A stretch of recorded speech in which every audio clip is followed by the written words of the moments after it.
Salam, perkenalkan nama saya Nasar Garuda. Saya prodi Sosiologi Agama. NIM saya 2232225019. Di sini saya akan mempresentasikan apa itu organisasi pariwisata.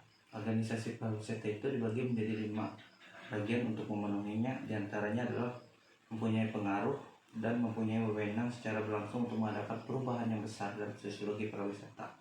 Yang kedua, kita mendapatkan dukungan penuh dari pemerintah dan bisa bekerja sama dengan berbagai lembaga departemen yang ada yang bekerja berkaitan dengan kegiatan pariwisata ini.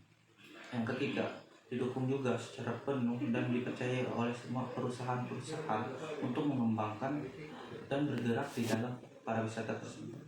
Yang keempat, tersedianya dana untuk mendapatkan penghasilan yang berimbang dari kegiatan pariwisata itu. Tadi yang keempat. Yang kelimanya, mempunyai tenaga ahli dan mengetahui beragam kegiatan untuk sosiologi pariwisata itu. Nah, kita masuk ke asosiasi pariwisata. Apa sih asosiasi pariwisata itu? Asosiasi pariwisata itu adalah bentukan perkumpulan dari sosial di mana pariwisata dan anggotanya memiliki satu tujuan, yaitu di mana satu tujuannya sama, yaitu menegaskan kondisi bersama untuk beberapa penerapan di wadah organisasi. Nah, yang pertama, organisasi pertama UNWTO, yang dimana merupakan suatu organisasi non pemerintah. Di sini memiliki berbagai markas di Spanyol. Tujuannya mendasari organisasi internasional di Spanyol. Yang kedua, International Civil Aviation Organization atau CAO, di mana ini didirikan oleh 8 negara di tahun 1944. Tugasnya utamanya adalah meningkatkan fungsi dari penerbangan sipil di seluruh dunia. Yang keempat adalah Universal Federation of Travel Agent Association atau UFTTA, yang dikenal sebagai asosiasi agen travel. Itu merupakan penggabungan antara International Federation of Organization.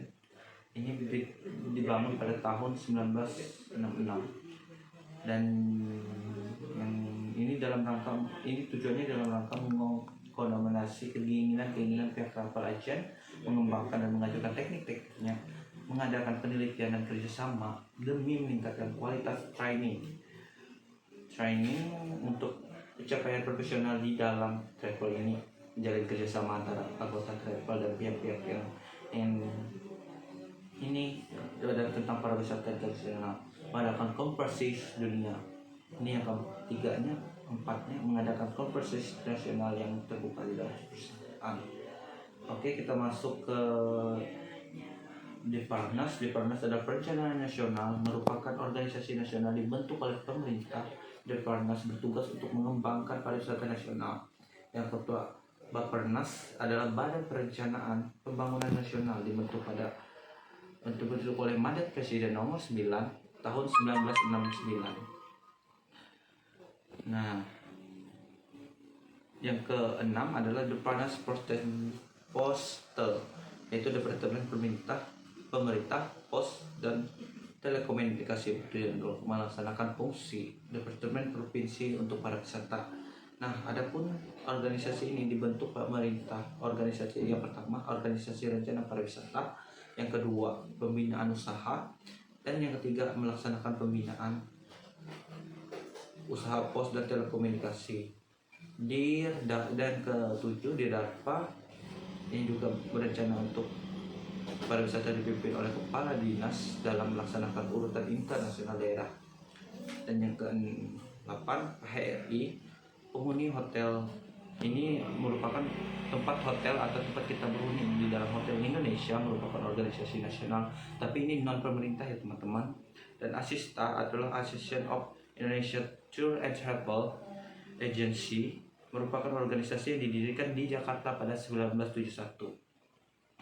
Ini ada beberapa tujuan di dalam ASISTA, yaitu memajukan dan melindungi kepentingan industri pariwisata, menjaga citra pariwisata Indonesia dan kepentingan sesama anggota, hingga mensukseskan program pembangunan nasional di berbagai sektor pariwisata. Dan LSM Pariwisata itu merupakan pariwisata organisasi nasional non pemerintah juga ya teman-teman. Ini keinginannya mendisipil dan sekitar pariwisata tersebut.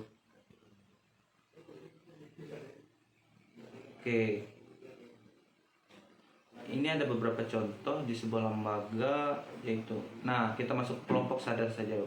Kelompok sadar atau Pondakwis itu merupakan lembaga masyarakat lokal diangkat dari daerah yang dimana pariwisatanya bekerja sama untuk menyejahterakan masyarakat lokal.